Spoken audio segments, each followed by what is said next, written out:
Bom dia, professora.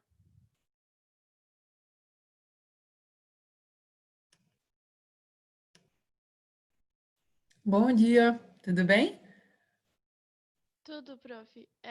Eu queria perguntar para a senhora se a senhora podia me mandar, ou mandar para o Rubão, ou mandar no grupo, os slides sobre a aula da Grécia, porque a senhora deu essa aula no presencial, mas como o AVA tá pesado, cheio Ah, de material já, o Rubão já tá tirando alguns slides, alguns materiais. Eu não achei os slides da Grécia. Eu queria tá, saber se a senhora podia me mandar, por favor. claro, posso sim. Como é que é o jeito mais fácil de eu te mandar isso? Deixa eu ver, peraí. Será que eu mando no grupo mesmo? Acho que eu vou Ah, você fazer que isso, sabe, né? se a... pode ser, se a senhora puder mandar, por favor. Claro, mando já. Vou aproveitar para fazer isso agora, então, que aí eu não Tá. esqueço. Você sabe que eu sou meio Beleza. viagem um pouquinho, tá bom?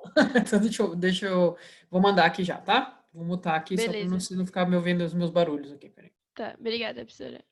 Professora, eu vou tomar café agora, mas eu volto pra sua aula, tá? Tá, fica à vontade. Obrigada, tchau.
Pessoal, bom dia. Vou fazer aquele esqueminha de esperar então uns 5 minutinhos os outros colegas chegarem, tá bom? Se dependente de quantas pessoas tiverem, às 7h05 a gente, beleza?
Bom dia, pessoal. Como então a gente tinha combinado, vamos começar aqui com quem já está online, né? Hoje está muito frio, compreendo a dificuldade de estar presente aqui essa hora. Bom, espero que vocês estejam bem. Nós vamos falar hoje, então, né? Vamos dar continuidade à Revolução Francesa, terminar de falar desse processo.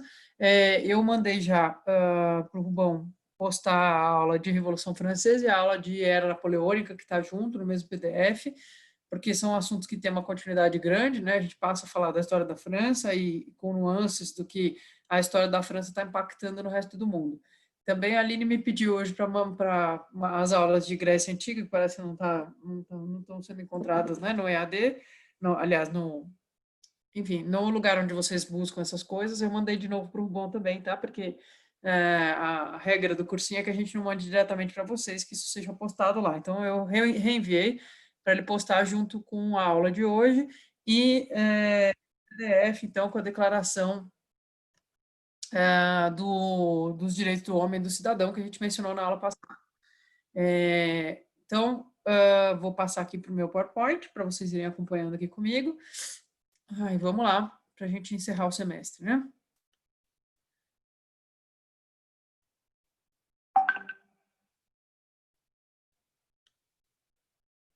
Peraí, que temos que autorizar pessoas.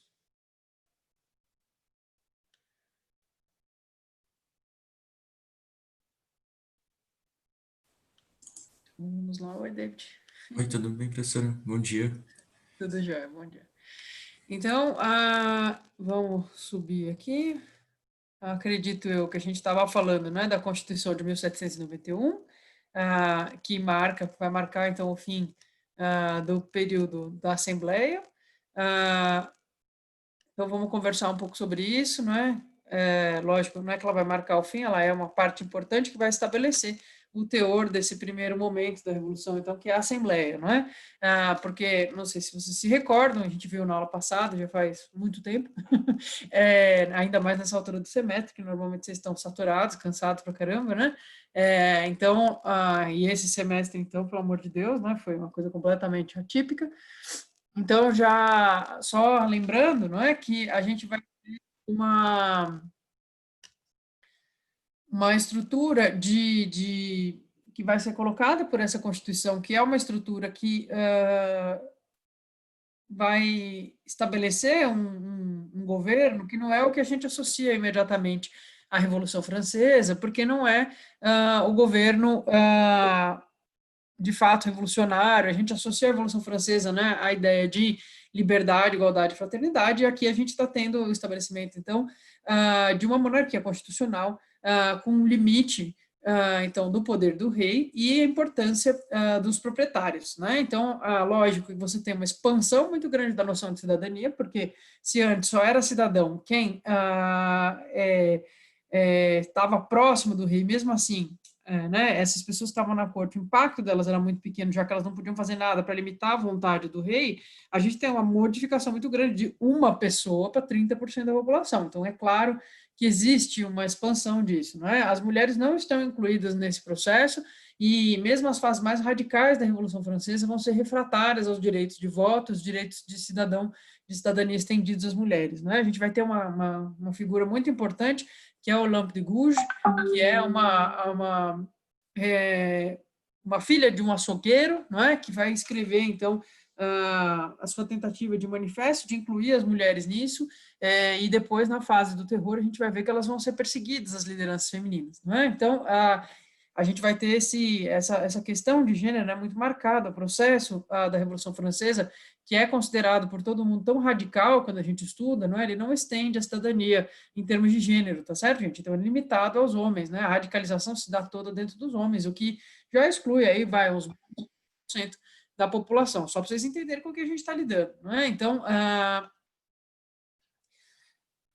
essa Constituição, então, ela vai ter esse objetivo, né? Ela está muito mais próxima de um modelo, então, mais moderado, né? Mirando ali, mais ou menos, no que acontece na Inglaterra, não é? Vai defender, lógico, esses princípios que são princípios do liberalismo, que estavam em alta, que vão mover as pessoas que estão se encaminhando para se voltar contra o rei, não é? Mas são princípios que não necessariamente envolve uma cidadania mais ampla. Então, liberdade de opinião, liberdade de religião, de culto, né? E a igualdade dos cidadãos perante a lei, lógico, desde que você não seja mulher, certo? Então, na verdade, aqui o que está sendo atacado é o direito de nascimento, não é? Então, porque você nasce numa determinada família, uma certa posição social lhe é assegurada ou lhe é negada por conta disso, não é? Então, isso é que está sendo atacado.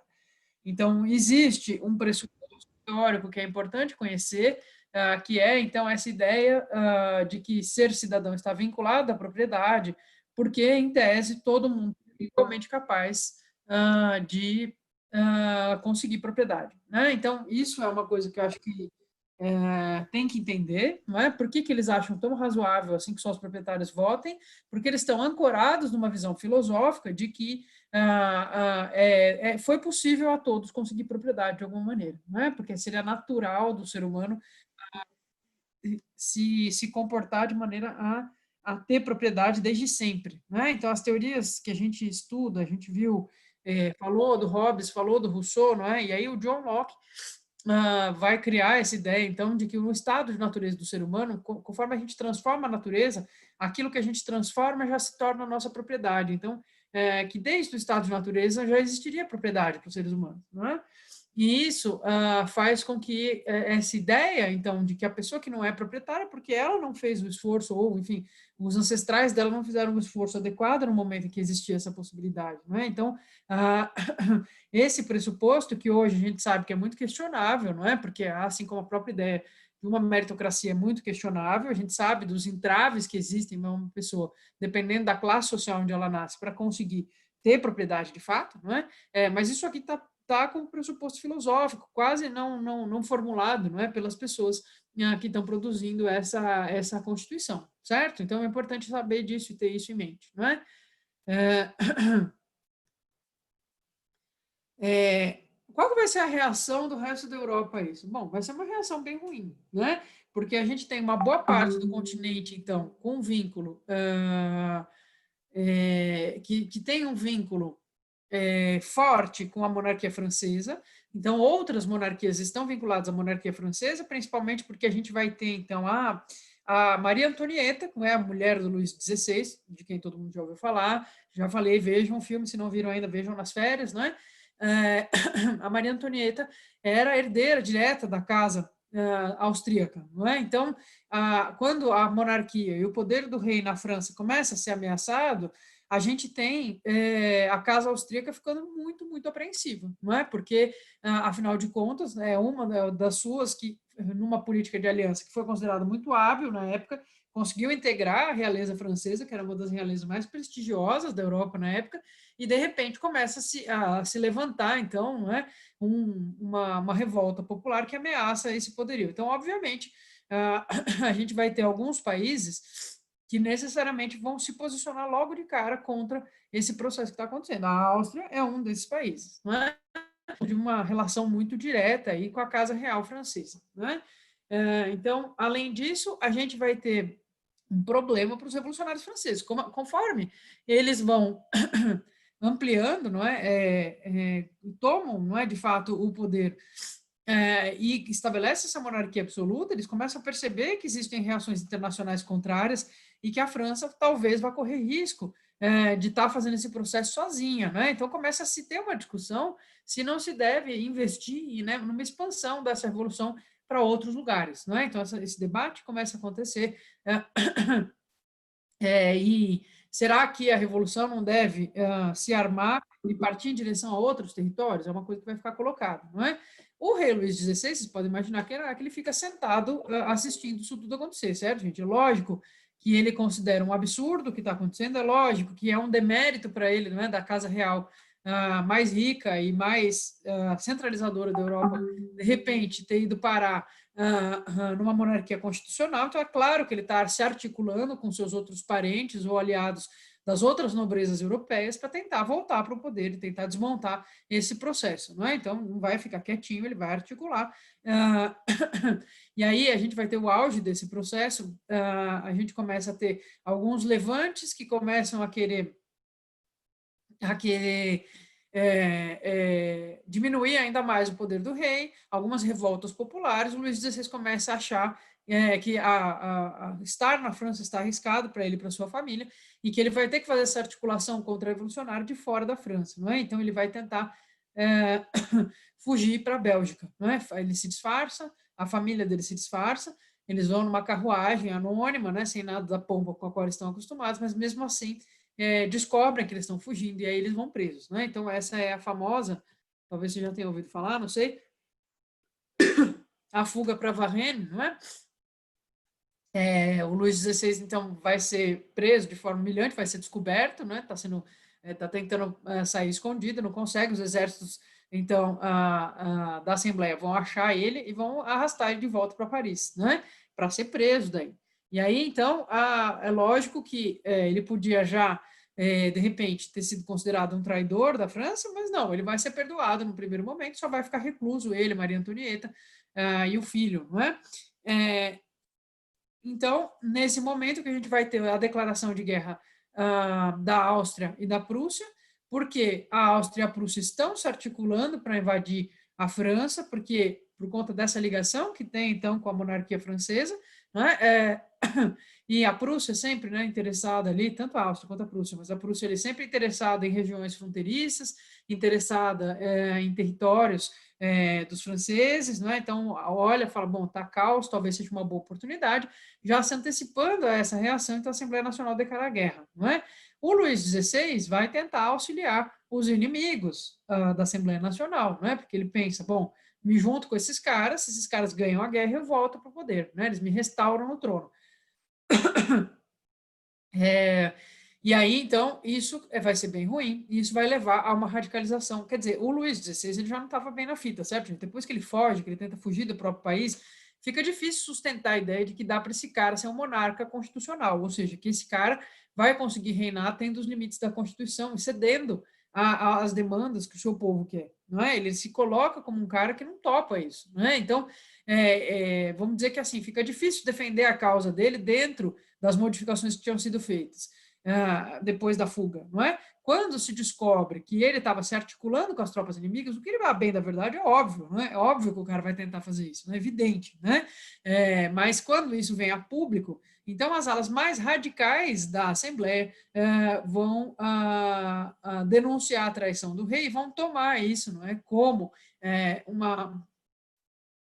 digamos, vai ser a peça política de propaganda desses caras, né? Eles vão falar, como é que vocês querem continuar numa monarquia constitucional? Como é que a gente pode ter uma monarquia se o nosso próprio rei articula contra o seu povo? A gente está mandando gente para a guerra e ele está querendo ajudar as pessoas que vão matar vocês, né? Então, vocês veem que é um bola fora grande do Luís XVI deixar que essa articulação seja descoberta, se vocês quiserem ser mais maquiavélicos, né? Se acham que não daria para ele evitar essa articulação, não é? Deixar que isso fosse descoberto é um grande equívoco, não é? Porque vai ser o que vai fazer com que as porções mais radicais da Assembleia, então, consigam mais aporte popular e radicalizem o processo, né? Então, só para a gente lembrar, eu sei que vocês já ouviram falar disso um milhão de vezes, não é? Isso é um dos temas que ainda mais cai no vestibular, ok? Ele cai bastante justamente por causa da importância da nomenclatura para a política moderna. Então, é curioso isso, né, que um processo que é tão peculiar da França tenha forjado a nomenclatura que a gente usa para todo o espectro político até hoje, não é? Então, sei que vocês já ouviram falar, mas isso precisa saber, tá certo, gente? Então, os jacobinos, ou o Partido da Montanha, sentavam nos assentos mais altos, não é, da Assembleia, e vão ficar, por isso, o Partido da Montanha, provavelmente, tem um pouco de debate sobre isso, não é? Vão ficar à esquerda da Assembleia, então vão nomear, digamos, o campo das esquerdas, né, contemporaneamente falando. Né? Eles são, então, os mais radicais são vinculados ao sans-culotte, né? Então, ou seja, as camadas, né, mais pobres da população urbana, não é? Então, os nomes principais são todos famosos, né? O Robespierre, o Danton e o Saint-Just. Eles vão aproveitar quando o rei foge, né, para radicalizar e falar, ó, não vai dar para ser monarquia, porque nenhum monarca que a gente coloque aqui na França vai respeitar o povo, eles estão muito acostumados a desrespeitar o povo, então a gente precisa partir para uma república. não é? Eles já eram republicanos antes, não é? Mas vão aproveitar o ensejo, não é? Para descer o cacete na monarquia constitucional, então, e defender o regime republicano. E aí, eles também vão começar uma campanha contra os generais que estão perdendo batalhas, não é? Porque, vejam, gente, guerra é sempre uma coisa, guerra e crise econômica, em geral, são coisas impopulares, não é? As pessoas não costumam gostar de passar fome, passar perrengue, que acontece em crise econômica, e também as pessoas não costumam gostar de ser bucha de canhão, né? Acho que vocês têm espero que vocês tenham uma compreensão disso, né? Conforme as guerras vão ampliando a quantidade de gente que participa, né? A maior parte das pessoas que vai lutar na guerra é gente pobre, que não tem outra opção, outra alternativa, ou que é forçada aí, e que vai morrer de formas horríveis, não é? Então, é lógico que não vai ser uma coisa assim extremamente popular, não é? Ao mesmo tempo, vamos dizer assim, né? É um alvo fácil de bater, você dizer que aquele general que só ascendeu, não é, dentro do exército porque ele tem um título de nobreza, que ele não está dando conta do recado, não é? É uma maneira também de fazer essa propaganda contra, então, o antigo regime e mais, né, contra as estruturas do antigo regime que ainda estão presentes. É nesse processo que o exército francês, então, vai deixar de ter a promoção por linhagem e vai passar a ter uma promoção, como aconteceu lá no exército revolucionário do Cromwell, não é? Essa é a possibilidade de você ser promovido por bravura, porque você fez coisas importantes dentro do exército, né? Republicano não tem a ver com o atual partido do Trump, por exemplo, não. Quando a gente fala que alguém é republicano, de uma forma genérica, sem ser no panorama do norte-americano hoje, Samuel, a gente está falando especificamente, então, não é da adesão à forma de regime república, não é, que surge na Roma Antiga, que, em geral, via de regra, ela tem uma ideia de um estabelecimento de um governo que não é baseado na linhagem, que não é transmitido por hereditariedade. Não é? Então, vai funcionar com uma participação popular maior. É um equívoco achar que toda república é como a nossa, ou como a norte-americana hoje em dia, ou como são as grandes repúblicas do mundo, não é? Que funciona por uma eleição com direito de voto, que se estende a todo mundo. A república da Idade Moderna, em geral, ela é uma república oligárquica, no sentido de que você tem uma Câmara de Notáveis que é quem decide tudo, não é?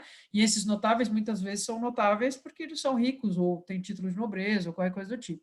Isso vai se modificar justamente, né? Os processos que vão modificar a república e vão formatar a república com uma participação popular grande são justamente os processos da Revolução Norte-Americana, que a gente viu já, e o processo da Revolução Francesa. Sobre o Partido Republicano, Samuel, você tem interesse sobre isso? Quando a gente conversar sobre a Guerra de Secessão, nós vamos falar sobre as origens dele, né, e qual que é o significado dele no panorama dos Estados Unidos hoje, tá bom? Respondi a tua pergunta? Vamos voltar lá. Beleza. Então, sempre que você ouve republicano fora do contexto americano, você pensa na forma república contrária à monarquia, ok? Então, continuando, eu acho que então dá para vocês entenderem, né, o tipo de crise que a gente está tendo na França nessa época e o que os jacobinos representam nisso, né? Então, os jacobinos, como representantes das parcelas que são consideradas mais baixas da população, a galera mais pobre, que não tem direito de nascimento, que também não é burguês que enriqueceu para caramba com o comércio de luxo, nem com a exploração das colônias, nem nada do tipo, não é? Eles vão fazer defesa de coisas que são consideradas muito radicalizadas. Por outro lado, do outro lado, não é, da Assembleia, sentam os girondinos, não é? Girondinos vem da Gironde, que é esse pedacinho aqui da França que vocês estão vendo, em vermelho no mapa, não é? É uma região, como se fosse um estado, digamos assim, não é, da França, de onde boa parte desses caras vinham no primeiro momento, não é? Então, como eles eram a maioria dessa região no primeiro momento, acaba que a Gironde vira uma forma de se referir ao grupo político como um todo, não é? Eles se sentam à direita da Assembleia, eles até o rei ser denunciado era a grande maioria, não é? Eram o quê? Pessoas enriquecidas, em geral das províncias, não da cidade de Paris, não é? Então, burgueses que não tinham direito de nascimento nenhum, mas que enriqueceram ou com comércio de luxo, ou com a exploração das colônias, alguma coisa do tipo, e que vão defender, então, a monarquia constitucional e o voto censitário, é isso que eles querem, não é? O que vai acontecer? Esses caras, quando o rei é denunciado por estar ajudando os inimigos da França, daí esses caras vão ficar um pouco isolados, não é? Porque fica difícil ficar defendendo que tem que ter uma casa real, uma monarquia, quando a monarquia trai o próprio povo, não é? Então, eles perdem apoio do Partido da Planície, que é o centro, não é, gente? Então,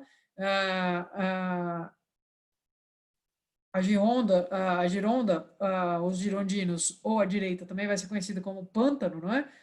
Mas aí já é um nome que é um pouco pejorativo, né? Que vem um pouco em contraposição à ideia da montanha, porque sentam na parte mais baixa também da Assembleia e tudo isso. Então, o Partido da Planície é o centro, ele vai ter esse nome também, porque ele representa, né, o meio, digamos assim, entre o pântano e a montanha. E aí a gente vai ter, então, burgueses variados, não é? Que são, em geral, liberais do ponto de vista do pensamento, republicanos, então eles não querem saber de monarquia constitucional, mas eles não são tão radicais quanto os jacobinos, não é? Eles também transitam entre os dois lados, não é? Dependendo do tema, eles vão estar mais alinhados ao Gironda, dependendo do tema, eles vão estar mais alinhados aos jacobinos, certo? Então, esse grupo, não é? Vai compor o centro da Assembleia. E ainda hoje esse termo serve para englobar essas matizes políticas, então, aí, né, que estão, né, vão ter um papel mais móvel, dependendo do contexto em que a gente está, né? Então, precisa saber esses nomes, né? Então, essas nomenclaturas sobre esquerda, direita e centro que surgem na Revolução Francesa, eu acho muito apropriado que você, né? Porque isso tem uma repercussão ainda na contemporaneidade, então é a cara dos vestibulares mais recentes, né? O que vai acontecer, então? Dada essa traição do Luís XVI, o Robespierre e os demais jacobinos começam uma campanha contra o rei, não é, dizendo que é insustentável uma monarquia constitucional com uma família real dessa, e que ele deve ser julgado como todo cidadão francês seria julgado se tivesse feito a mesma coisa, e, enfim, isso vai ganhando força. O rei já não era lá muito popular, vocês podem imaginar, não é? Uma boa parte da população parisiense comemorou muito quando ele foi preso em Varennes e foi trazido, arrastado de volta, não é, para Paris. Então eles vão ser presos, né? E vão ficar aí, acabou a brincadeira. Eles vão ser presos. A gente vai ter a proclamação da República no mesmo ano, não é? Porque o Luís XVI vai ser morto, executado e morto por traição, né? É claro que quando se proclama a República, se torna uma urgência eliminar o rei e a casa real dele, não é, gente? Para que cessem essas articulações em nome de restaurar o cara no seu trono, não é? Então, nesse momento, em 1792, muda o nome da Assembleia. A Assembleia Nacional era um termo de uma instituição, não é, que surge ainda dentro da monarquia, não é? Então eles trocam o nome de Assembleia para Convenção, não é? A convenção é um grupo, esse grupo de deputados, digamos assim, que vai tomar as decisões e que vai ser eleita por sufrágio universal masculino. Então, acabou essa coisa de ter que ter renda para poder votar, né? Então, a gente vai eleger a convenção e a convenção que vai governar a França, né? A convenção, então, vai ser eleita por todos os homens, não importa qual a renda deles, né? Então, a Maria Antonieta também vai ser executada, né? Aí você já deve ter ouvido falar da invenção dessa época, então, que é a guilhotina, né? Então, é uma forma de matar, você corta a cabeça da pessoa, né? Uma lâmina acoplada no mecanismo de madeira, em que você consegue cortar a cabeça da pessoa muito rápido, como ela era supostamente uma morte indolor, digamos assim, humanizada, principalmente se comparado ao que eram as mortes por execução do antigo regime, que era, por exemplo, você prende a pessoa em cavalos, não é? E põe os cavalos para andarem em direções opostas, 4 cavalos, daí a pessoa é estraçalhada, ou a pessoa é enforcada, depois esquartejada, não é? Então, e os pedaços dela expostos pela cidade, às vezes é torturado de formas variadas antes de ser executado em público, não é? Então, todas essas atrocidades eram normais no antigo regime, né? Era normal um condenado à morte por algum crime passar por todas essas coisas, não é? Os iluministas vão mostrar, no primeiro momento, a sua diferença com essa maneira de executar, então, as pessoas que são condenadas à pena de morte, que supostamente era mais humano, não é? Por quê? Porque você mata rápido a pessoa, não é? Então, vai ser considerado uma forma de execução iluminista, digamos assim, o que é muito curioso, não é? Para nós, que hoje a gente vai associar, então, enfim, eu sei que a existência da pena de morte é uma coisa que dá um debate muito longo, não é? Mas é curioso enfim, uma forma de execução seja considerada, associada, não é? A essa maneira de pensar, então, que vai dar tanto valor à vida humana, não é? mas é a lógica da época. A lógica da época é uma lógica da pena de morte, e a gente vai ver onde é que isso vai parar ainda. Então, esse desenho aí que vocês estão vendo, essa pintura, não é? Mostra uma representação da execução da Maria Antonieta. A Maria Antonieta era particularmente impopular, tá certo, gente? Ela era, porque ela nessa época a gente já tinha uma imprensa muito desenvolvida, não é? E ela era uma princesa austríaca que vinha de um ambiente de muito luxo e que veio muito jovem, foi criada dentro da corte francesa, completamente sem vínculo com a realidade, não é? Então, independente de ela ser uma pessoa legal ou não, ela não tinha ideia do que estava acontecendo. Vocês todos, com certeza, já devem ter ouvido a frase dela quando soube que a população estava passando fome, não é? A população não tem pão, ela disse, por que não comem brioches, né? Que é tipo um pão mais chique na França. Então, isso porque, assim, é isso, não é? Tem um monte de caricaturas da época, de imagens da época que apareciam nos jornais, por exemplo, de uma época antes da Revolução, em que a Maria Antonieta resolve que ela vai, eles criam, não é? Uma fazenda, uma espécie de fazendinha cenográfica, toda chique, dentro da propriedade de Versailles, para Maria Antonieta e as amigas poderem simular que são pastoras, não é? Então, elas montavam um look de pastora aristocrata, não é? E ficavam brincando com os seus cajados de ser pastores. Aí soltavam as ovelhinhas, elas ficavam ali no meio, né? E ficavam ali uma meia hora, daí toda aquela estrutura depois tinha que ser transformada numa outra coisa, né? Eu não sei como é que vocês se sentiriam se vocês fossem trabalhadores que estão ali fazendo as coisas, sabendo, né, que seu governante está brincando de ser você ali, enquanto as pessoas estão morrendo de fome. Elas literalmente estão morrendo de fome nessa época, não é? Porque não tem porque teve problema de colheita, crise econômica muito grave, e são as pessoas que são responsáveis por isso, né? Aqui o Glaucio está trazendo uma informação, a cabeça pode ficar viva por 8 minutos e perde progressivamente sentidos, sendo a audição o último, né? Então, é verdade. Então, hoje a gente sabe que, na verdade, guilhotinar uma pessoa tem muito pouco de humanizado, tá certo? Né? Mas comparado com o que eles tinham antes, parecia uma execução limpa, não é? A galera curtia o sangue e hoje não mudou muito. Eu acho que é verdade, não é? Então, acho que tem uma... Mas eu acho que aqui a gente está dentro de uma lógica cultural, não é? Em que a execução pública, não é? A morte das pessoas era um espetáculo público. E fazia muito tempo. Não é? Fazia certamente assim mais de 800 anos que estava estabelecida uma lógica, não é, de que a execução pública é um negócio legal para você ir ver, não é? Então, sim, as multidões gostavam de ver isso, não é? E isso era estimulado culturalmente, porque quanto mais apreço, né? Quanto mais gente tem assistindo isso, né? Mais humilhante a execução, pior é para a família que fica, então mais grave é para a pessoa que está ali sendo executada, não é? Então, era uma coisa que o antigo regime estimulava muito. Eu acho que hoje isso mudou um pouco, não diria que mudou 100%, não é? Mas acho que mudou um pouco, né? Então, acho que nos últimos, vamos pensar que a gente tem uns 200 anos aí, acho que a gente tem uma mudança progressiva de cultura, assim, em relação a isso, mas, né, é sempre muito complexo entender as motivações de uma pessoa, né? Por que as pessoas vão assistir? Será que todas elas sentem prazer vendo aquilo? Ou será que é um fascínio pela morte, não é? Que é uma coisa que a gente, se você não for profissional da saúde, você não vai ver muito, não é? Então, o que acontece, né? O que leva uma pessoa a assistir uma coisa dessa? É uma boa pergunta, não é?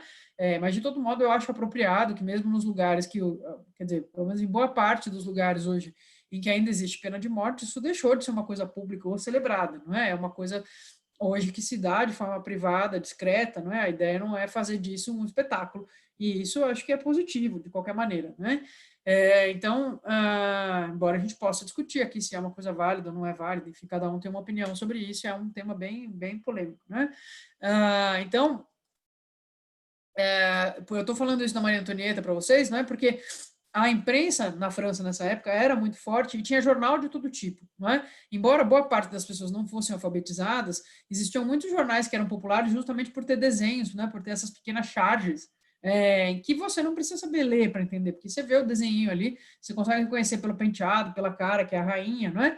Então, existe uma campanha da imprensa mesmo que acaba canalizando na figura da Maria Antonieta essa digamos, essa representante de tudo aquilo que era desprezível no antigo regime, né? E isso faz as pessoas terem muita raiva dela. Eu não acho que a Maria Antonieta fosse particularmente pior do que qualquer aristocrata médio da corte na época, certo, gente? Então, acho que eles estavam todo mundo mais ou menos ali na mesma pegada, e no caso dela, eu acho que ela teve muito pouca oportunidade de entender como é que o mundo funcionava, já que a vida dela era estritamente codificada desde que ela existia, né? Mas ela vai para a corte francesa super jovem, e desde que ela vai, ela tem códigos rígidos, rigorosos, do que ela faz cada minuto do dia para seguir, não é? Então, tudo bem que muitos desses códigos exigem que simplesmente ela fique bêbada ou comendo bombons o dia inteiro, né? Não estou dizendo que ela tinha uma vida ruim, mas eu só estou dizendo que acho que é um pouco questionável do ponto de vista histórico, né? Você atribuir a culpa de tudo que está acontecendo a essa figura, que é uma figura que, por ocupar o papel que ocupava, tinha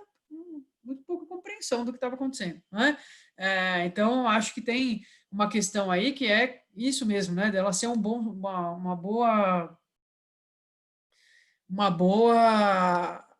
bode expiatório, digamos assim, né? Uma mulher jovem, bonita, acostumada ao luxo, que nunca soube, nunca teve ideia, né, de como que a comida que ela comia ia parar na mesa, né? Do que custava para as pessoas, não é, a vida que ela levava. E isso é uma coisa que sim pode se dizer contra a Maria Antonieta, né? Ela era gastona mesmo, não é? Então ela tinha hábitos extravagantes, gostava, era criativa nas diversões, então inventava esse tipo de coisa que eu acabei de narrar para vocês, né? Tudo isso faz com que as pessoas tenham muita raiva dela. Então a execução dela, sim, chamaram minha atenção aqui para o fato de que tem crianças observando a execução, isso era muito comum, né? As crianças assistiam, faziam parte, inclusive, né, da multidão que eventualmente linchava ou atacava as pessoas que iam ser executadas antes da execução, né? Isso aí. É assim que também você cria uma cultura de que esse tipo de coisa é interessante, né? Você vendo isso ser naturalizado desde pequeno, certo? Então, no caso da execução da Maria Antonieta, acho que ela é uma das mais espetaculares, né? Uma das que foi menos sentida, digamos assim, porque as pessoas, enfim, tinham essa raiva toda canalizada dela. Né? Podemos discutir também se não tem uma questão aí, né, enfim, né? Por que sendo ela menos responsável, o Luís XVI mais responsável, por que se canaliza tudo em cima dela, né? Será que tem uma questão de gênero aí, né? Isso é verdade, Samuel. Tem um adulto apontando aqui, né? Mostrando para o filho, né? Ó, dá uma olhada, com a cabeça da Maria Antonieta decapitada, né? Uma doideira, certo? Então, a gente está diante de outra cultura, de fato, não é? Então, com a execução, não é, da realeza, o processo de prisão, na verdade, de execução, que vai durar um tempinho, não é? A gente vai ter o estabelecimento, né, do governo da Convenção, que vai de 1792 até 1794, que é a fase mais radicalizada da Revolução Francesa. Não é? A gente tem um momento, então, uma coisa que acontece que é importante para a gente entender por que eles vão ficar com essa moral toda, não é? Então, o exército francês vai começar a ganhar algumas batalhas, e isso melhora digamos, né? O seu exército está ganhando batalhas, faz com que você seja melhor visto pela população, então isso dá, digamos assim, um certo capital político para a convenção, e eles vão fazer coisas que vão ser extremamente populares, não é? Então, vão criar o Comitê de Salvação Pública, vão controlar os preços dos alimentos, não é? Vão denunciar quem está querendo lucrar demais com a crise, porque sempre tem essas pessoas, não é? E aí a gente vai ter um processo de maior radicalização ainda, não é? Quando os jacobinos tomam a convenção e prendem os girondinos, não é? Então, no começo você está numa lógica de negociação e depois os jacobinos vão tomar de vez a coisa. Nesse meio tempo, existem sim revoltas de camponeses ligados ao clero conservador, tá certo, gente? Então, algumas regiões vão ter revoltas camponesas contra a Revolução Francesa. Né? E isso é uma coisa que eu não sei exatamente porquê, mas começou a cair no vestibular faz uns 10 anos, mais ou menos. A FUVEST já cobrou uma vez, já caiu na Unesp também. Né? Antes disso, era uma coisa que não era tão comum cair, mas saibam, né? Existiu revolta camponesa contra a Revolução Francesa. Né? Contra esse processo, então, alinhado às estruturas mais antigas, a igreja, a nobreza, não é? Então, uma parte, né, da classe dos camponeses vai ficar contrária a isso, não é? É lógico que esse processo republicano se radicalizando, a Inglaterra não fica nem um pouco feliz com isso, né? A Inglaterra, que é uma monarquia, conseguiu se manter monarquia até hoje, vocês podem imaginar que na época eles não estão nem um pouco contentes com a França, que é ali na cara do gol, bem pertinho deles, né?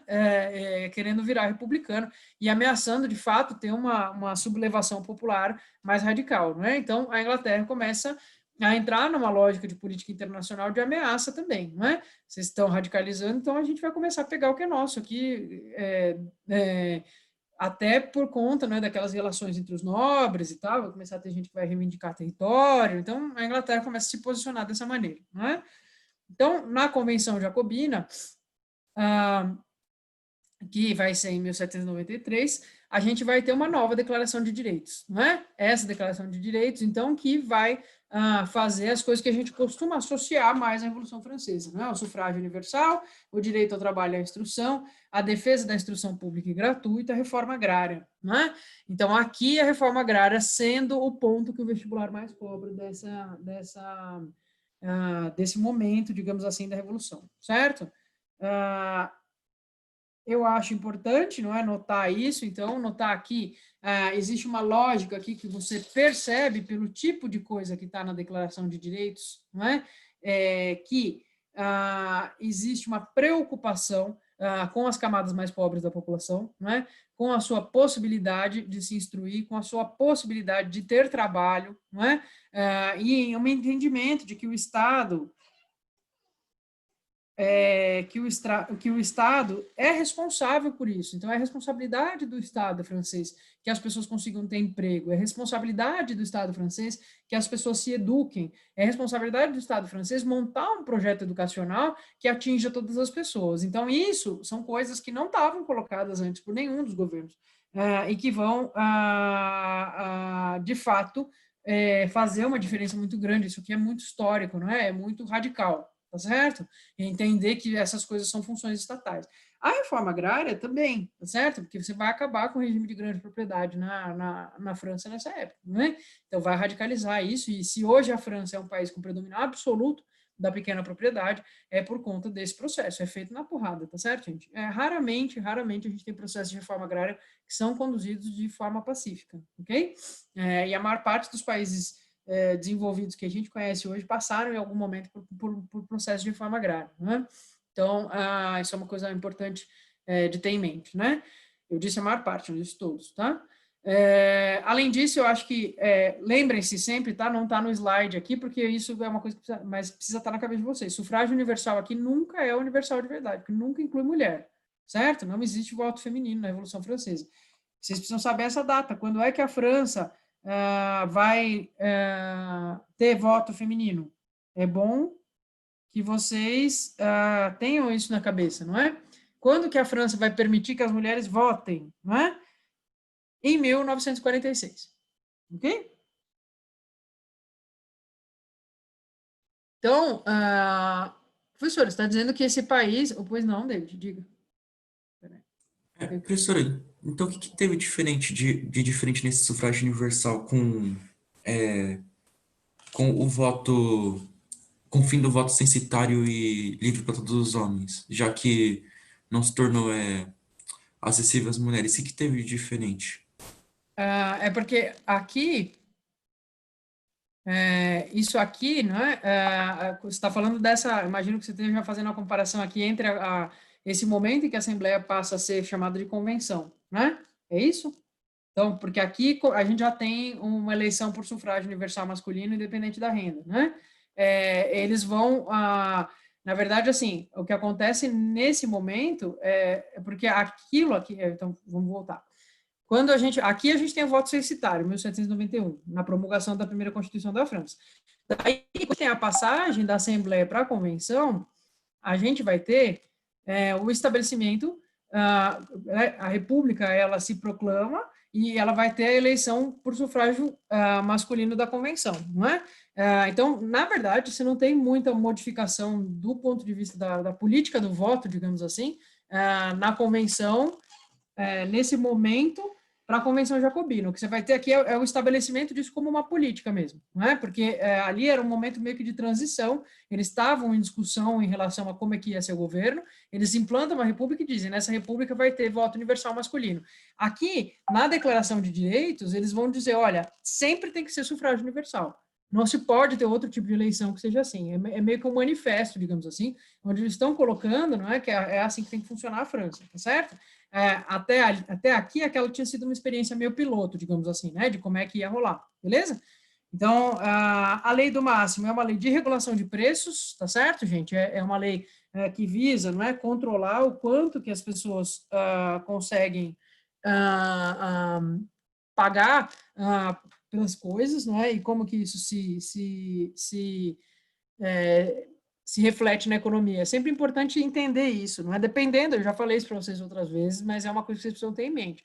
Qual que é o único jeito de você conseguir ter controle de preço sem você ter desabastecimento? Porque, vejam, se eu resolvo simplesmente controlar os preços, por exemplo, eu chego hoje e falo, ó, é o seguinte, você comerciante, você não pode cobrar mais do que, aliás, né, vamos controlar no produtor, né? O seu produto não pode passar de X, e você está gastando 2X para produzir esse negócio. O que é que você faz? Você simplesmente para de produzir, certo? É simples, né? Você não vai produzir mais, acabou, certo? Então, como é que você faz para isso não acontecer? Você tem que subsidiar, certo? Então, quando a gente fala de controle de preços que funciona minimamente, é porque tem dinheiro do Estado entrando como subsídio para os produtores, para a coisa conseguir funcionar, tá certo? Então, a lei do máximo ela vai envolver isso também, não é? A outra coisa, então, você tem um Estado controlando os preços e, portanto, controlando a distribuição através dessa política de subsídio, tá certo? A França é um país que tem uma presença estatal muito grande, né? Desde essa época, tá certo? Então, eles têm um Estado muito forte e uma presença estatal na vida das pessoas também bastante forte, não é? O que é sempre alvo de muita discussão, de muito debate, etc. Não é? Muitas coisas da cultura política francesa são estabelecidas nessa época, não é? E elas existem até hoje. Eu não sei se vocês já viram imagem, foto de manifestação na França, né? Mas raramente a coisa lá é de boa, né? Não sei se vocês já viram isso, né? Tinha até uma página de memes que era eu gosto dos franceses porque qualquer coisa eles vão lá e queimam carros, né? Então, porque hoje em dia é isso que eles fazem, mas a gente vai ver que cada época eles têm uma forma de se manifestar, não é? Que normalmente é mais radicalizado do que o que a gente vê no resto da Europa mesmo, né? A gente vai ver que no século XIX é barricada toda hora que eles gostam de fazer, né? Então, aqui, eles estão nesse momento em que esse Estado, não é, que é bastante interferente, está se formatando, e, através da lei do máximo, então, vai invadir essa seara específica da economia, não é? E, ao mesmo tempo, a gente vai ter o tal do Comitê de Salvação Pública, que, num primeiro momento, não é, ele surge porque existe uma calamidade de abastecimento, uma calamidade pública mesmo, de acesso das pessoas aos gêneros básicos, não é?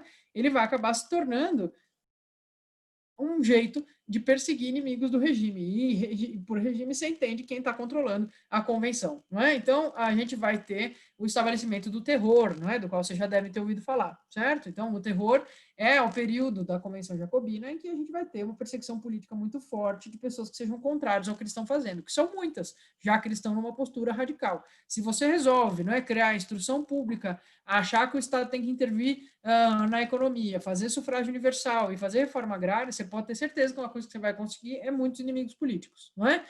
Então, como é que o terror vai lidar com isso? De forma radical, não é?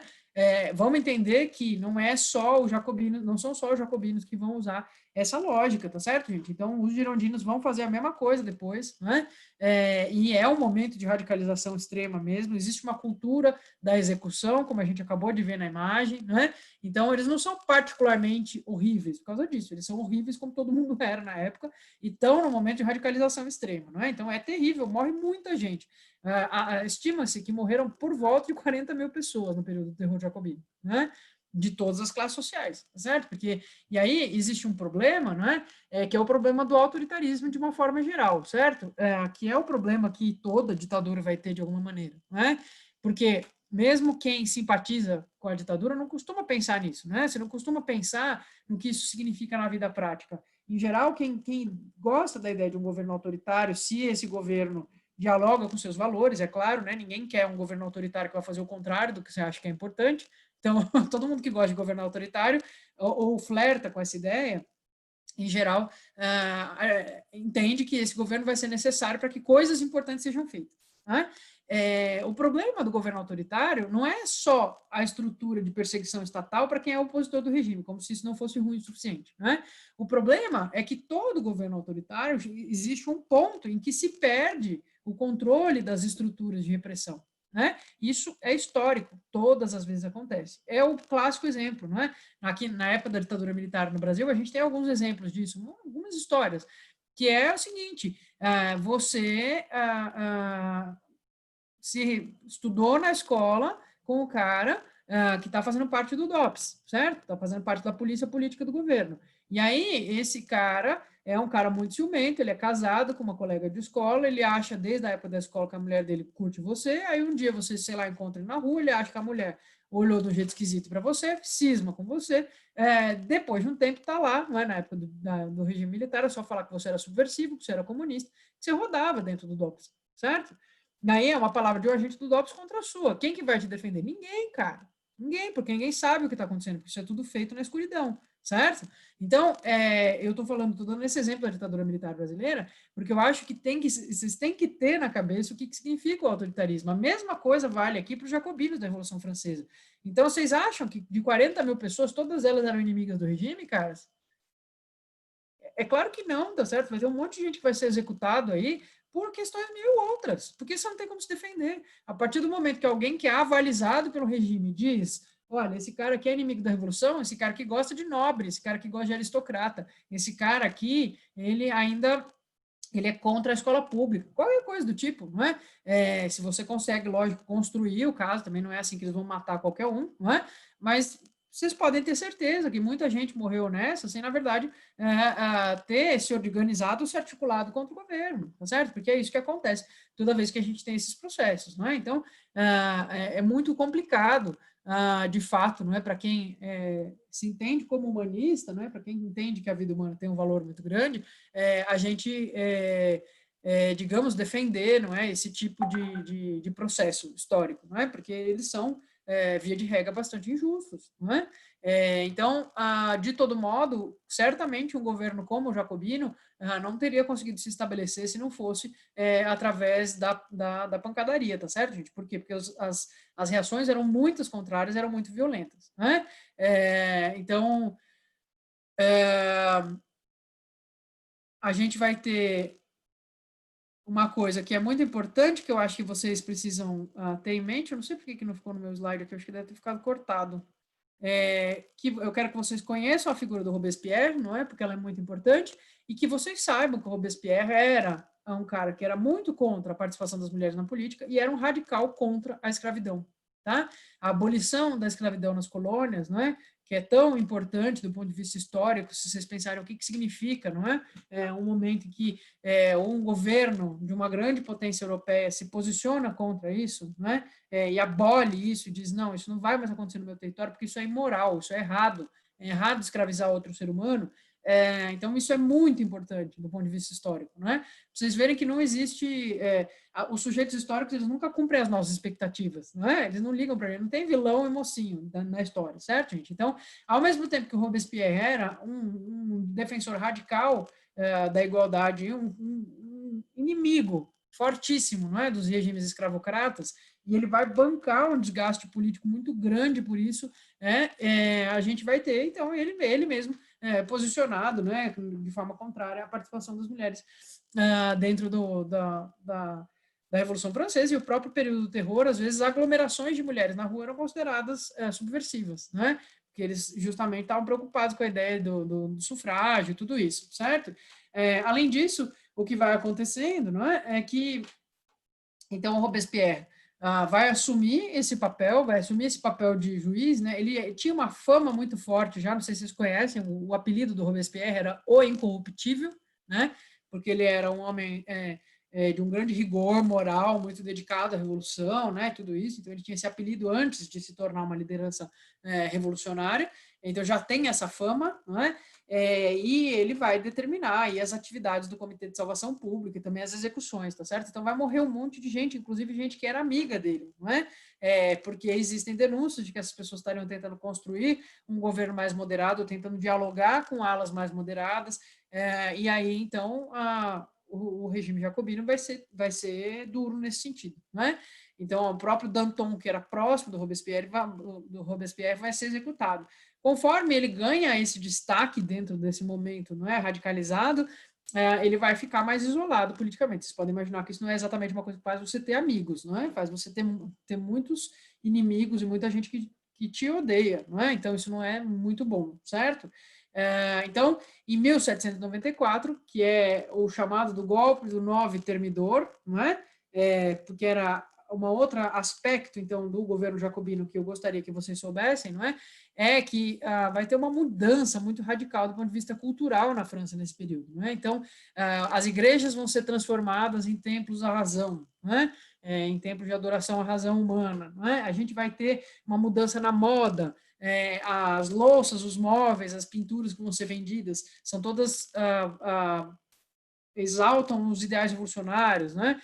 A moda vai passar a ser muito mais simples do que ela era antes, na época do antigo regime, e sempre usando as cores da bandeira francesa, né? Então, tudo isso se modifica, é nesse período que a Revolução ganha essa lógica, não é? David, diga. Professora, eu não entendi uma coisa. O próprio governo jacobino considerou o próprio partido ilegal e condenou seu próprio líder? Como assim? Então, isso já é um golpe, né? Então, esse finalzinho aqui, o 27 de julho, que é também o 9 Termidor, né, já é um reflexo desse isolamento do Robespierre. Ele mesmo já tinha condenado e executado boa parte das lideranças que eram próximas dele, estava muito centralizado na figura dele, e de maneira que partes do próprio Partido Jacobino vão se aliar, não é, com a galera aqui do Termidor, ou pelo menos vão deixar acontecer sem interferir, não é? Existe uma reação popular quando o Robespierre é preso, não é? Ele vai ser preso dentro de uma reunião mesmo, e vai ser condenado à morte, assim, da noite para o dia, né? Mas ele não... a história que se conta, não é que a população meio que fica esperando vir uma ordem dele para se voltar contra o governo, e essa ordem não chega. Ele nunca fala, não é, para as pessoas se revoltarem contra o governo, então ele morre. Ele morre, o irmão dele morre, o São Justo, todo mundo que é mais próximo dele morre.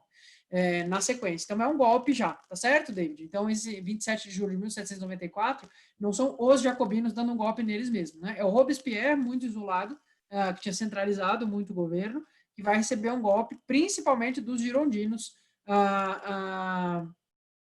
de um pedaço específico dos girondinos, que tinha conseguido escapar aí, de alguma maneira, do terror, tá certo? Então, vejam como a coisa é, não é? O terror mata 40 mil pessoas? Mata, mas eles eliminaram todos os inimigos?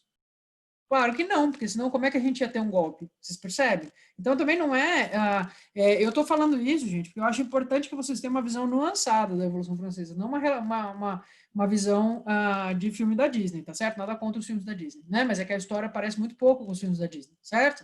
Então, o terror foi um período de muita violência? Foi. Foi um período autoritário? Foi, com certeza. Mas foi um período de ditadura total, completa, absoluta, que não tinha jogo político? Claro que não, porque senão não existiria grupos opositores para conseguir dar um golpe em cima do próprio Robespierre, certo? O Robespierre não teria sido vítima ele mesmo, não é, do processo que estava estabelecido, não é?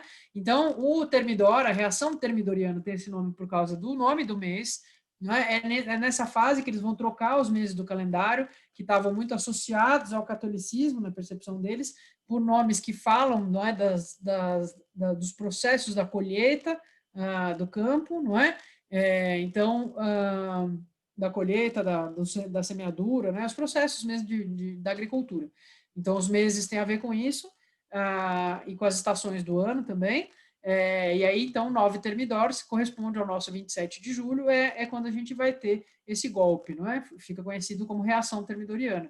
Então, a gente vai ter aí esse grupo de pessoas ligados à alta burguesia, aos banqueiros, aos grandes financistas, então o topo ali dos girondinos, muitos dos quais, como eu disse para vocês, tinham enriquecido com as colônias, então estava principalmente interessado em restaurar a escravidão nas colônias, mas também queria o Estado interferindo um pouco menos dentro das lógicas econômicas, né, queria mais liberdade econômica, e então vão dar o golpe e vão acabar com a lei do máximo e vão modificar a relação do Estado francês com a economia. Uma coisa que é importante é que vocês sabem que existiu o terror girondino também, tá certo? Que ficou conhecido como terror branco, não é? Já que os jacobinos eram associados à cor vermelha em geral, né? Então, os girondinos vão arrebentar também as pessoas que eram muito fiéis ao jacobinismo, tá certo? Principalmente se você fosse militar, não é?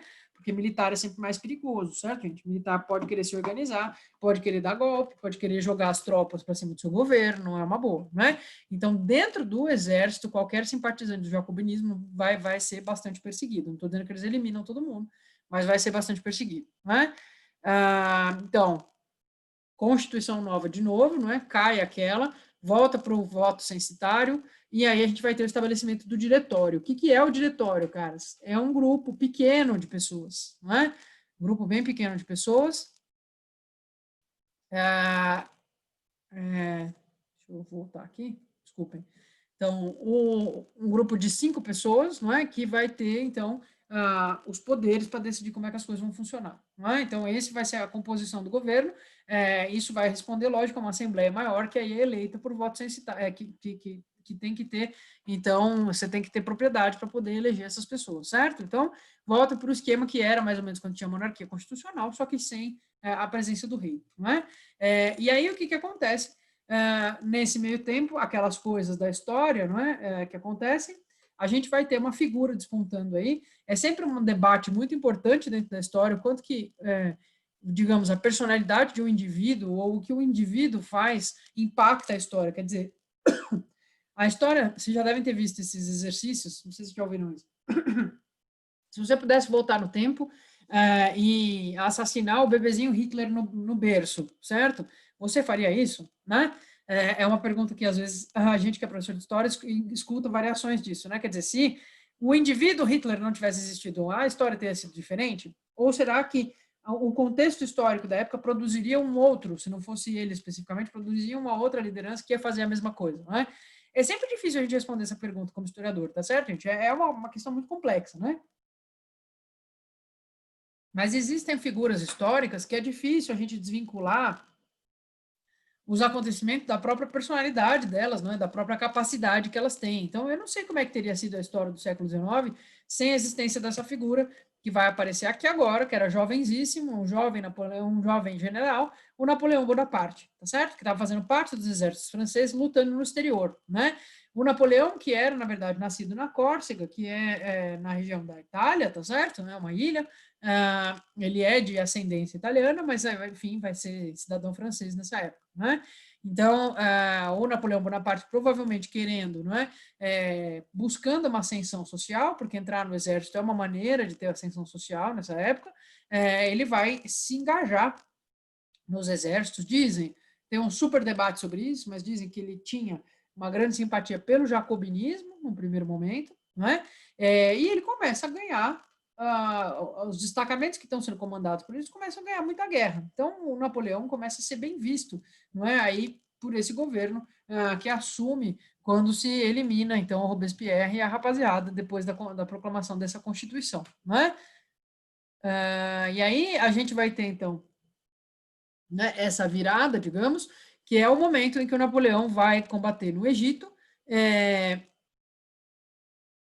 porque os ingleses e os franceses estão disputando o Egito nessa época, então ele vai para lá para participar dessa disputa, e aí as vitórias que estavam acontecendo na Europa deixam de acontecer, né? Então, ele começa a ganhar um certo destaque social, a ponto de, então, aqui a gente já está nas aulas sobre essa figura, não é? A gente vai ter o diretório, que está numa situação complicada, porque vocês podem imaginar, você pode até retroceder em direitos que você concede para a população, mas isso nunca vai ser simples, não é? Então, esses retrocessos, eles existem ao longo da história como um todo, Mas toda vez que você concede alguma coisa para a população, não é, como governo, como Estado, e você retira isso, você pode ter certeza que vai ter algum tipo de reação, tá certo, gente? Então, pode ser que com o tempo se esqueça que se tinha acesso àquelas coisas, não é? Mas, num primeiro momento, isso nunca vai ter uma super popularidade, não é? Então, o governo do diretório não vai conseguir fazer milagre nesse sentido, não é? O governo, bem ou mal, não é? O governo jacobino consegue coisas que são conquistas que são importantes para a grossa maioria da população, que é mais pobre, que não tem propriedade, que não tem título, etc. Não é? A população conseguia ver a possibilidade de interferir diretamente do governo da França dentro do terror jacobino. Não é? Bem ou mal, tá certo? Embora o governo do terror não fosse exatamente popular, justamente por ser terror, no caso. Né? E aí, quando você tem o diretório assumindo o governo, né? E então impondo uma série de restrições novamente e menos preocupado, não é, com as condições de vida diretas da população, mais preocupados com outras dinâmicas econômicas, a gente vai ter um agravamento, e agravamento nessa época dá medo, certo, gente? Porque a Revolução Francesa acabou de acontecer, né? Então, a gente considera que o momento, que o final da Revolução Francesa vai ser esse processo aqui que fecha o diretório, tá certo? O que vai acontecer? O Napoleão, que está cada vez mais prestigiado, não é? Que é considerado um cara justo, não é? Que tem uma popularidade muito grande justamente por ser um general corajoso, que está ali defendendo a França e tudo isso. Ele tem um carisma pessoal enorme, não é? Então, todo mundo que luta com ele ou que convive com ele adora o Napoleão, não é? Tipo, ele é uma pessoa popular, digamos assim, e ele é bastante respeitador da propriedade privada, não é? E da ordem das coisas. Ele não é um cara que está a fim de explodir tudo, tá certo? Todos esses fatores, a popularidade que ele tem, o fato de ser um general respeitado, o fato de ser visto como um cara justo, o fato de não ser um cara radical do ponto de vista político, tudo isso vai fazer o diretório, que está temendo uma radicalização, novamente uma radicalização, olhar para Napoleão e falar, viu, por que não? Porque que a gente não simplesmente acaba com esse governo aqui e entrega esse governo na mão do Napoleão e ele mantém as coisas sob controle. Né? Então, entenda o seguinte, o golpe do 18 Brumário, que é o nome que a gente dá para o momento em que o Napoleão ascende ao poder, não é? E marca o fim da Revolução Francesa, digamos assim, não é? O golpe do 18 Brumário ele não é feito só pelo Napoleão. É um equívoco histórico você atribuir isso só à figura dele isoladamente, não é? Então, ele é feito em conjunto com essas pessoas que enxergam no Napoleão uma saída para evitar uma radicalização da população que está insatisfeita com os rumos do governo do diretório, certo? Então, agora, são todos eles juntos? Não, né? Então, o Napoleão vai conseguir 2 dos 5 diretores, o que é bastante, se você for parar para pensar que ele entrar no poder vai tirar o poder desses caras. Então, 2 dos caras falam, cara, vamos entregar logo antes que a gente perca mais, né? E muitos dos conselhos dos 500, que eram a Câmara, né, que é eleita por voto censitário, vão apoiar ele também, tá certo? Então, ele angaria esse apoio político e se denomina cônsul, tá certo? E vai falar, olha, agora não vai mais funcionar como diretório, vai funcionar como consulado, e sou eu que vou governar, né? Qual que é o argumento que o Napoleão tem? Chama exército, ok, pessoal? Essa é a argumentação dele, certo? Porque ele é, como eu disse para vocês, um general poderoso, famoso, que tem a lealdade absoluta dos seus soldados. O exército ama ele, né? Então, é difícil você se contrapor a uma figura como essa, né? Então, Napoleão vai tomar o poder, e aí a gente considera, então, que esse processo que começou lá em 1789 tem fim com a ascensão dele ao poder. Daí, agora, nós vamos ter que entender, não é? Nos próximos capítulos, são a gente entender como que ele vai organizar esse governo, certo? E o que ele vai fazer, né? Lembrando a vocês, né, que boa parte do acervo do Louvre, que é tão chique, tão bonitão hoje em dia, não é? Vai ser formado por esse rapaz aqui nos seus muitos saques que ele vai fazer conforme ele batalha pela Europa, certo? Então, o Egito é um caso clássico, não é? Toda a ala egípcia do Museu do Louvre, que é imensa, foi simplesmente levada do Egito pelo Napoleão quando ele está lá brigando com os ingleses e ganha, não é? Então, ele simplesmente põe as paradas dentro do navio, tá certo? A gente leva para a França e ele vai construir um museu próprio, né? Vai usar o Louvre para isso, certo? E depois vai usar o prédio do Louvre para isso, certo? Então, a primeira etapa, digamos assim, não é, desse processo é o consulado, não é? O Napoleão também, a era napoleônica vai ter várias fases, não é? E aí vocês precisam pelo menos saber o nome de cada fase, saber algumas características, não é? Em tese, o Napoleão deveria ficar 10 anos no cargo, certo? Então, ele entra em 1799 e devia ficar até 1809, e tudo bem, né? Certo? Não teria nenhum problema, né? O lance é que ele vai mudar de ideia rapidinho, tá certo? Então, em 1802, ele já vai falar, gente, eu acho que 10 anos não vai dar para fazer tudo que eu tenho para fazer pela França, né? Putz, porque eu tenho muita coisa para fazer. Então, eu acho que eu vou ficar no poder até para sempre, certo? Então, ele vai virar cônsul vitalício em 1802, e ele sempre vai usar o mesmo recurso, né? Então, o Napoleão é um cara tão inteligente, ele era muito inteligente, né? Que ele vai perceber que existe uma forma de, digamos assim, não é? Desmentir que ele é autoritário, que ele é um tirano, não é? E essa forma é plebiscito que chama, né? Então, é fazer uma consulta à população a respeito das coisas, né? Então, o Napoleão é um cara que vai estabelecer uma lógica que muitos governos populistas vão usar depois dele, tá certo, gente? Cuidado com a palavra populismo, tá certo? Porque a palavra populismo, ela tem um sentido histórico preciso e um mais expandido, né? Quando a gente fala populismo dentro da história, normalmente a gente está falando de um fenômeno latino-americano, né? Que vai acontecer na década de 30, do qual vai fazer parte o Perón, Vargas, etc., certo? Mas a gente usa a palavra populista também para falar para governos em geral, em que existe um vínculo com as classes dominantes, mas em que são feitas concessões às classes populares de maneira que elas se agradem do governo, digamos assim, né? Então, o governo populista, por definição, é um governo que vai sempre dar para as pessoas a sensação de que, de alguma maneira, elas estão tendo impacto nele, né? E vocês entendem que elas não precisam ter impacto, elas precisam achar que elas têm impacto. É isso que Napoleão percebe, né? Ele percebe que, independente das pessoas de fato conseguirem participar do governo, elas terem a impressão que estão participando é muito importante. Então, ele vai estabelecer os plebiscitos. Só que o curioso é que o Napoleão sempre vence os plebiscitos, uma maioria tipo estrondosa, né? Então, existe, lógico, um questionamento a respeito, né, de se esse processo é idôneo ou não é idôneo. E também o bom e velho questionamento, que é muito importante, né? O quanto que as pessoas vão votar num plebiscito, que é um plebiscito de sim ou não, completamente esclarecida sobre aquela pergunta, tá certo? Elas sabem exatamente o que significa responder aquela pergunta, né? Então, é sempre uma questão que se coloca. Né? Então, ele vai virar cônsul vitalício, vai ter um discurso de que ele quer uma França grandiosa, uma França pacífica, uma França estável. Chega de bagunça, não é? Os últimos anos já foram de tanta bagunça, pelo amor de Deus, são 10 anos de bagunça que a gente está vivendo na França, não é? Vamos tentar estabilizar, não é? Ao mesmo tempo, vocês acham que os outros países estão quietos assistindo a França fazer tudo isso? É claro que não. Então, a França está sempre em guerra, não é? E aí a gente vai ter a formação da segunda coligação contra a França. A primeira vai ser logo que estoura a Revolução Francesa, né? E agora aqui a segunda, porque as pessoas percebem que o Napoleão é expansionista, que ele não está nem um pouco a fim de parar com a política expansionista da França, pelo contrário, ele é um cara com habilidade militar suficiente para ampliar o expansionismo francês. Não é? Conforme ele começa a ganhar muita guerra, levanta pulgas atrás da orelha por toda a Europa, e aí, então, os países vão começar a organizar as coligações ou coalizões contra a França. Vão ser várias, não é?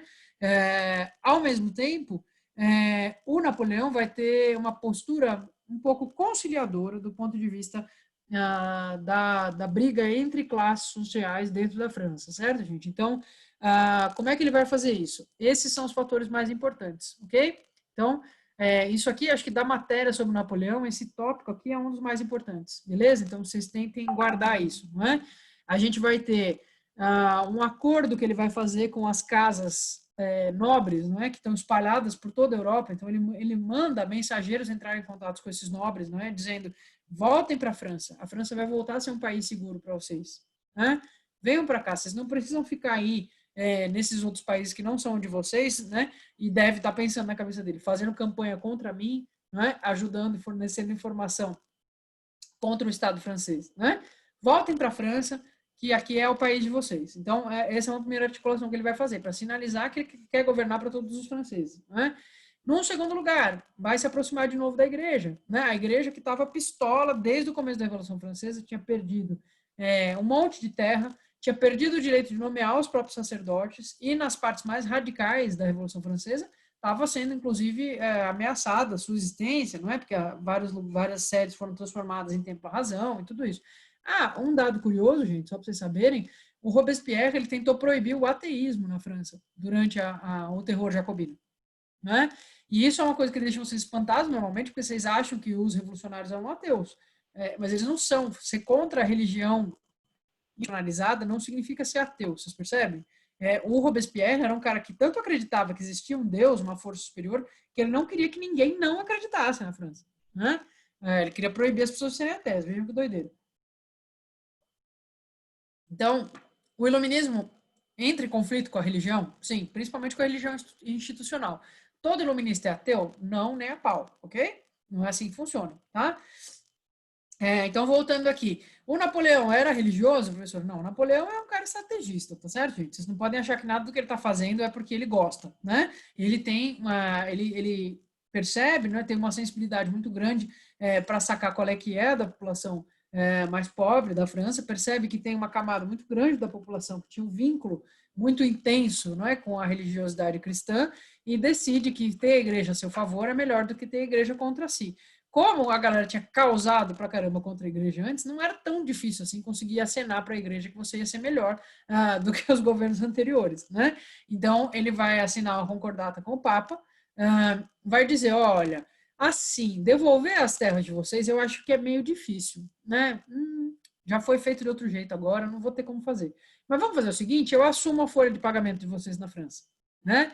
Então, seus sacerdotes, deixa comigo, né? A gente não vai devolver para vocês os monastérios, as terras rurais, todas que vocês perderam, as igrejas, né? Isso aqui tudo do Estado francês agora, eu sinto muito, né? Não tem nada que eu possa fazer nesse sentido. Mas deixa que eu banco o sacerdote de vocês, então. Enquanto eu estiver aqui no governo, os padres e bispos, arcebispos, etc., vão passar bem, podem ficar tranquilos.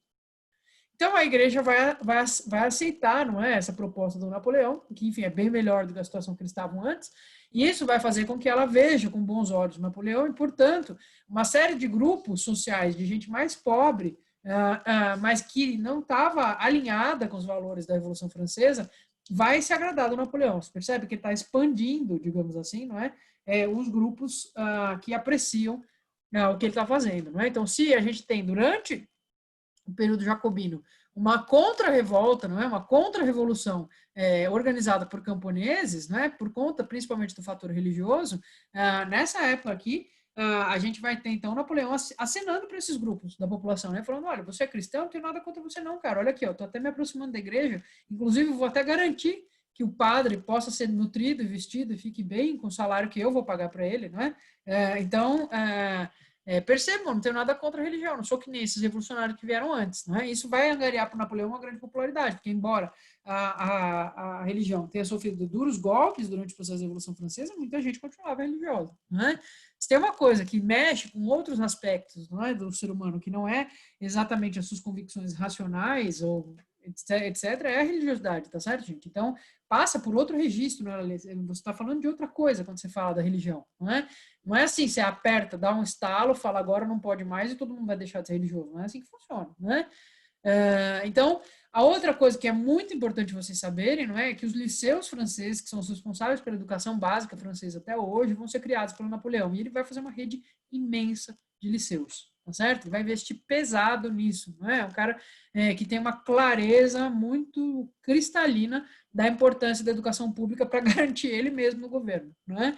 Então, ele entende que um processo educacional amplo é muito importante para a França, então ele vai investir muito nisso, não é? E essa educação, aí vejam a diferença, não é? Embora ele tenha acenado para a igreja, a educação é separada da educação religiosa. Esses liceus vão oferecer educação laica para as pessoas, ok? E, talvez a coisa mais importante, é a formatação do Código Civil, não é? O Código Civil francês, cadê ele? Aqui. Então, o Código Civil francês tem, aqui eu coloquei para vocês um facsímile, não é? O Napoleão, no fim da vida, ele mesmo falava que era o grande legado dele, não é? Eu coloquei a frasezinha dele aqui embaixo, não é? Minha verdadeira glória não é ter vencido 40 batalhas, Waterloo, que é a última que ele perde, vai apagar todas as lembranças das vitórias, o que nada apagará é o Código Civil, não é? Então, o direito francês nessa época era extremamente descentralizado, tinha 1 milhão de códigos que tinham sido escritos ao longo do antigo regime, porque cada vez que o rei falava uma coisa, ele podia publicar uma ordenação, né? E essa ordenação substituía as leis que eram anteriores. Então, você imagina, você tinha um acúmulo, sei lá, de 500 anos de reis fazendo leis descentralizadas, né? Então era uma coisa muito caótica, né? Muito confusa.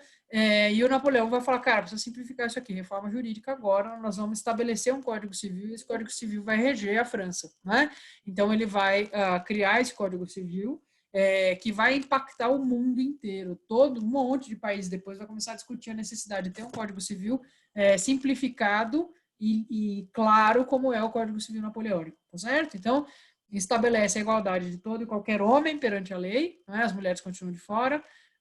Boa parte desse código vai ser dedicado a discutir a relação da propriedade privada entre o Estado e a Igreja, né? Justamente porque essa é uma questão sensível.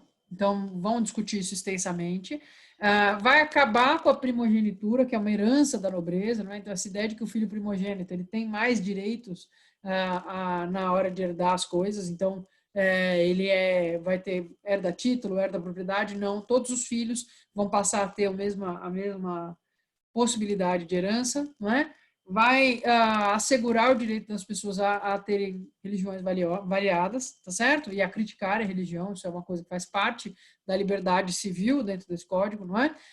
As mulheres ficam sob tutela jurídica dos maridos, o que significa que para comprar coisas, né, para ter propriedades, para fazer heranças, tudo que juridicamente uma mulher pode querer fazer, ela precisa de um homem que assuma o papel de tutor dela, né? Então, se não é o seu marido, é o pai, o irmão, o filho, alguém, algum homem precisa ser responsável por você juridicamente, porque as mulheres são incapazes juridicamente, né?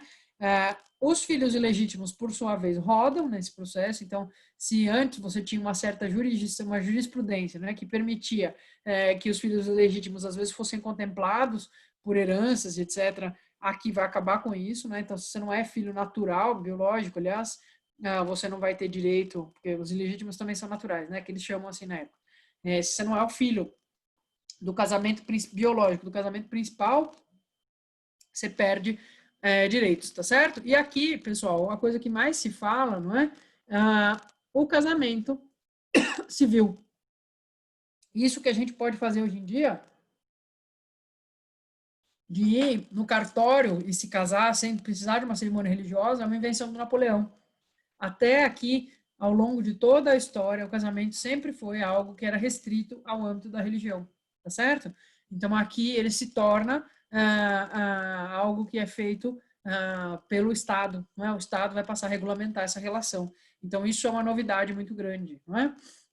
E é por isso que a discussão sobre o divórcio não vai chegar logo de cara, não é? Porque como o casamento sempre foi algo religioso e a maior parte das religiões não aprova o divórcio vai ser uma discussão que só vai começar a ser feita porque o Estado assume essa função.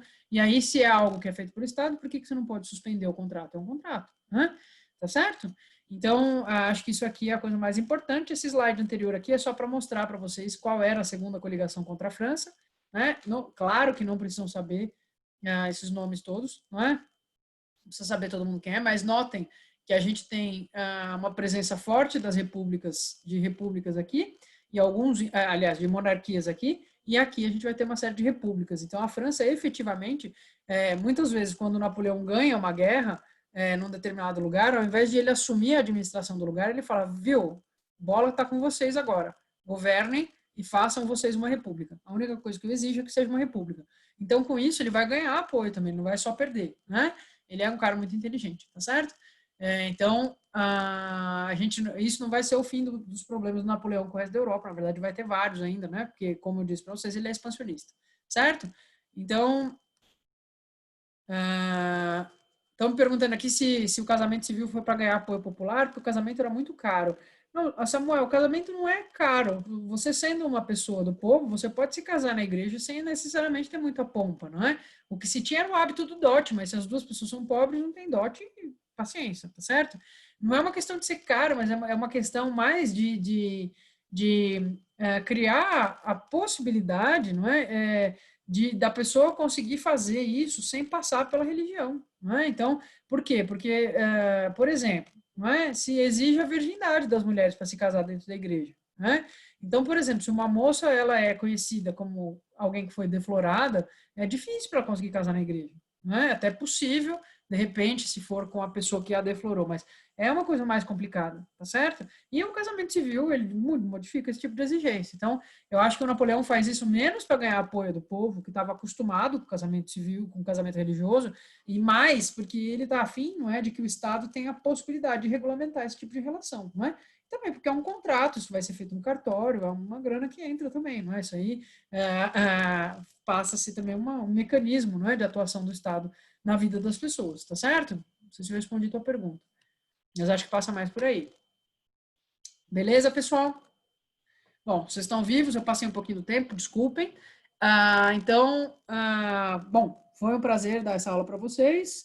Foi um prazer estar com vocês esse semestre. Acho que a gente se vê então semestre que vem, hoje é a nossa última aulinha, né?